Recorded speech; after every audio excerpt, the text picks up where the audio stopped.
Olá pessoal, bem-vindos ao nosso Friday Tips do Sênia Aloveira. Essa semana eu tenho uma dica bem simples para vocês, nada muito complicado como aqueles THs chatos que nós vimos já semana passada, tá bom?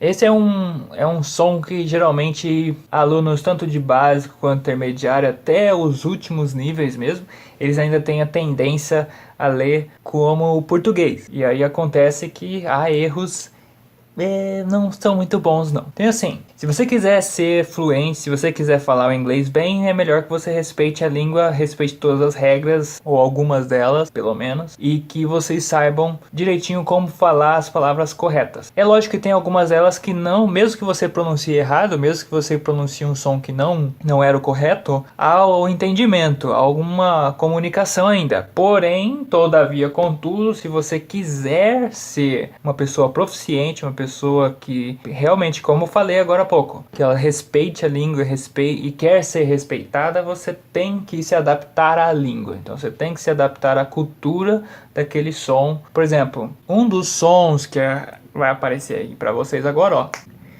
Esse aí a gente geralmente em português a gente lê como um outro som. Então se a gente tem essa letrinha aqui entre duas vogais no português, você vai ler não como um S, você vai ler como um Z. Porque a gente tem as palavras casa, por exemplo, você tem uma vogal, S vogal, então o S você lê Z, casa. Você tem a palavra mesa, mesma coisa, ESA, então vogal SA, você lê mesa, você não fala mesa, certo? E outra palavra, desânimo, que aqui aparece aqui, desânimo também tem duas vogais, então fica intercalado no S, então o S vai ter som de Z. Acontece, meus amigos, é que em inglês não acontece essa regra assim com essa frequência. Quando você fala que você está no nível básico, você não pode falar basic, Z, não, tá errado, você tem que falar basics, tem que ler com um S, basic. Uma outra palavra muito comum que se aprende lá no básico é um dos esportes mais importantes dos Estados Unidos, que é o beisebol. Beisebol não, tem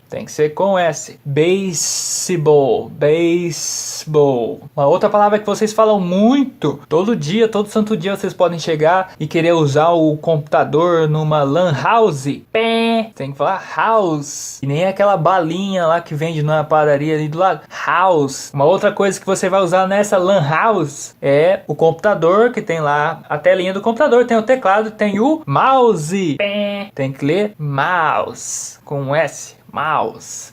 E agora, um vocabulário mais assim intermediário, a gente teria as palavras desapontado, decepcionado, então eu posso falar disappointed, disappointed. Eu tenho a outra palavra que é desaparecer, que em inglês a gente fala disappear, disappear. Então essas são as minhas dicas. O que acontece é que, por exemplo, se você pensar em queijo, queijo você vai falar cheese. Cheese é uma exceção, tem o S lá, mas eu leio Z. O restante, a maioria deles vai ser S mesmo. Então essa é a nossa dica de hoje. Te aguardo na próxima semana. Falou!